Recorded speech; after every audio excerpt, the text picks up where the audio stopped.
जय श्री कृष्णा।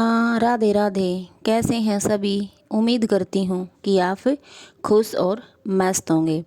कथा सुनने व इतना सारा सहयोग व प्यार देने के लिए आप सभी भक्तों का दिल से धन्यवाद। आज हम पढ़ेंगे वैशाख महात्म्य अध्याय 15वां। आइए शुरू करते हैं। श्रुतदेव जी बोले, हे राजन, मधुसूदन भगवान के प्यारे पापनाशक वैशाख महात्म्य का फल और भी सुनो। प्राचीन काल में पांचाल देश में बहुत ही बुद्धिमान और पुण्यशील भूरियस का पुत्र पुरुयस रहता था। पिता के मरने के बाद वह राजा हुआ और वह बहुत ही शूरवीर और बड़ा ही प्रतापी राजा था। वह धर्मपूर्वक पृथ्वी पर अपने राज्य में शासन करता था, लेकिन पहले जन्म में उसने कभी भी जलदान नहीं किया था। इस पाप के मारे कुछ काल में उसकी सारी धन संपत्ति नष्ट हो गई और वह बहुत ही बलहीन हो गया। जब वह बलहीन हुआ, उसे बलहीन समझकर शत्रु राजाओं ने उसको युद्ध में जीत लिया। राजा हार गया।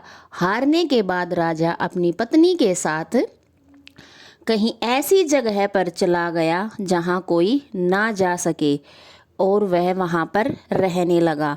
वहां पर वह पूरे 53 वर्ष तक रहा। एक दिन उसने अपने सद्गुरु की याद आई और उसके बारे में सोचने लगा। तब याज और उपयाज नाम के दो मुनीश्वर राजा के पास पहुंच गए। राजा उन्हें देखकर उठा और भक्ति पूर्वक सिर झुकाया और उनके चरणों में गिर पड़ा। दोनों मुनियों ने राजा को बड़े प्रेम से उठाया और उनके आंसू पूछे। तब वन में पुष्पादि से राजा ने मुनियों की सेवा की और बहुत सारे प्रश्न भी किए। हे मुनीश्वरों, मेरे दुख का कारण मुझे समझाइए।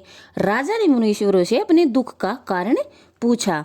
मेरे सद्कर्म करते हुए भी मेरी सारी संपत्ति कैसे नष्ट हो गई? मुझे ऐसा दुख क्यों भोगना पड़ रहा है? राजा के बहुत ही दुख भरे वचन सुन थोड़ी देर ध्यान कर वे दोनों मुनि बोले, हे राजन सुन, तू पहले 10 जन्मों से अत्यंत घोर पापी व्याध रहा है।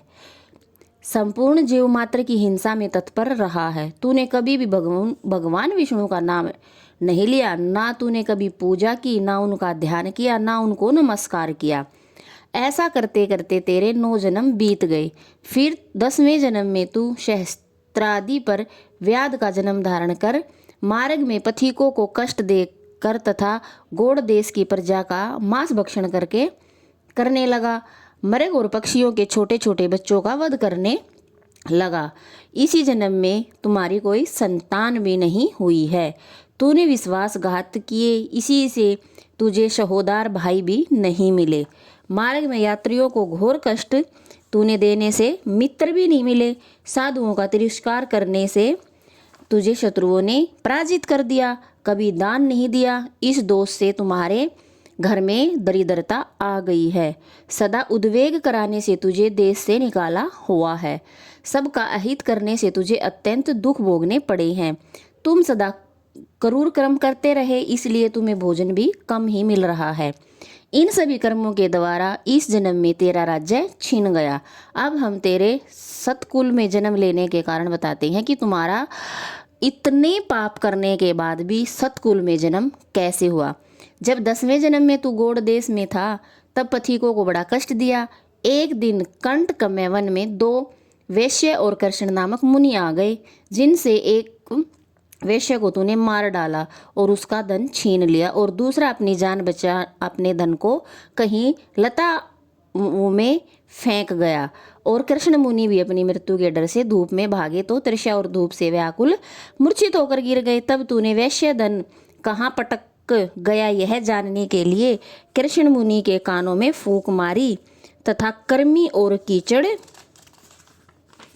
मिले हुए गड्ढे के जल से उनके नेत्र धोए और पंखे से हवा की। तब मुनि ने स्वस्थ चित हो जाने पर और तेरे पूछने पर वैश्य का धन पेड़ों में फेंक कर भाग जाने की बात कही। तब तू मुनि को सुखपूर्वक चले जाने को कह कर वन में चला गया। तूने अपने कार्य सिद्धि के लिए मुनि की रक्षा की थी, फिर भी तूने पुण्य के प्रभाव से तेरा जन्म ऐसे राजकुल परिवार में हुआ। अब यदि तेरी ये इच्छा सुख राज्य और सायुज्य मुक्ति आदि प्राप्त करने की है तो तू इस माधव नाम के वैशाख मास में अक्षय तृतीया के दिन ब्याई गो ब्राह्मण को दान दे। शमी छतरी प्रतिमा दान कर, प्याऊ लगवा, स्नान कर, माधव भगवान का पूजन कर।